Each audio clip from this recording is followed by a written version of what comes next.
We also want to recognize that in corporate entrepreneurship, failure happens. And we want you to be aware of some of these failures. And it's not only failures of products, but it might be failures of initiative to try and spur corporate entrepreneurship. It might be failures of retention. It might be failures of recruitment. So there are a variety of challenges to corporate entrepreneurship, which is why it's such a difficult thing to practice and to practice successfully, and why we built a course and a specialization around that. So we're going to talk about this element of preparing for these pitfalls in a few different contexts. And we're going to talk about it predominantly in the context of entrepreneurial behaviors. And when we look at these measures of confidence and of risk, and to an extent, interpersonal relationship skills and social capital, that this is really the center of where we think about failure in the opportunity analysis canvas, and how to prepare for it and what some of the pitfalls are for it, and how to move beyond it.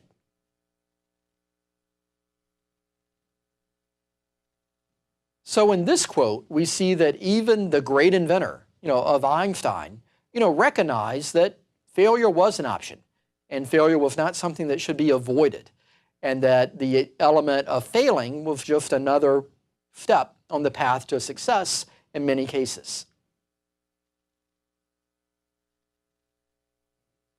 And so we want to message, prepare to fail in your entrepreneurial efforts, in your corporate entrepreneurship efforts.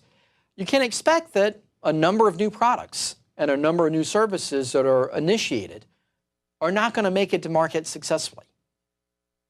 But you are looking for a few home runs, you're looking for more doubles or triples, then you aren't necessarily expecting for every effort to be wildly successful. We want to recognize that failure is only avoidable if you really aren't going to try anything new.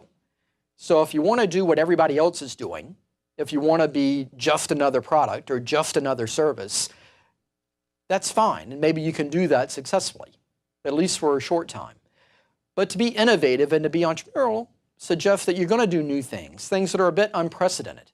Almost by definition, to be innovative is to be novel and unique. And so it's in that context that we aren't going to expect or encourage failure necessarily, but we aren't going to shy away from it either.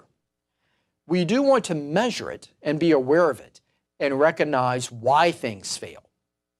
Was it the corporate entrepreneur? Was it circumstances beyond their control? Should they have anticipated those circumstances or not? And so we want to be sure that we understand sources of failure and the attribution of failure, and reward or reprimand accordingly. As we are doing that, we want to recognize that we have systems in place to learn from it and evolve as well. We also want to think about what's keeping entrepreneurs and corporate entrepreneurs on board and motivated. Small bonuses or scarce recognition can drive away the entrepreneurs from within the company.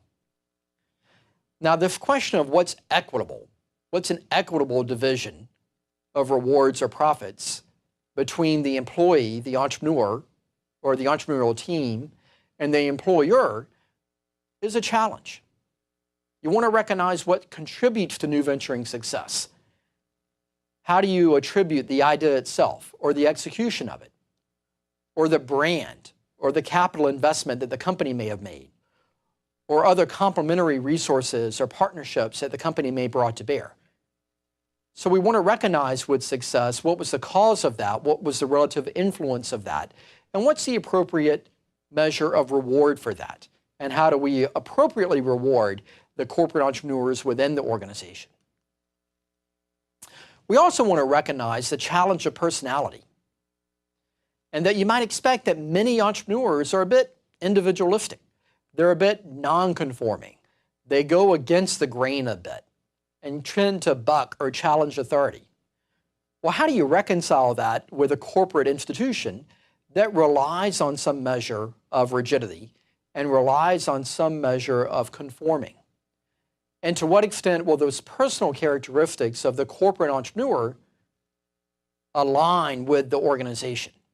And so it's a challenge to build a structure that supports entrepreneurship and supports those that might be, by personality, a bit non-conforming, while at the same time rewarding and incentivizing them for staying and adding value. So it's within that element that we focus our third element of the opportunity analysis canvas of thinking about these entrepreneurial behaviors. What are they? What do they mean? How do we inspire them within a corporate setting? But also, how do we match them with the goals of the organization to retain these entrepreneurs and help their practice of entrepreneurship within the organization? And also recognize the right balance of reward and recognition versus consequence, and how do we manage failure? So there are a variety of these kind of interacting and competing interests that we'll be exploring as we think about entrepreneurial behaviors.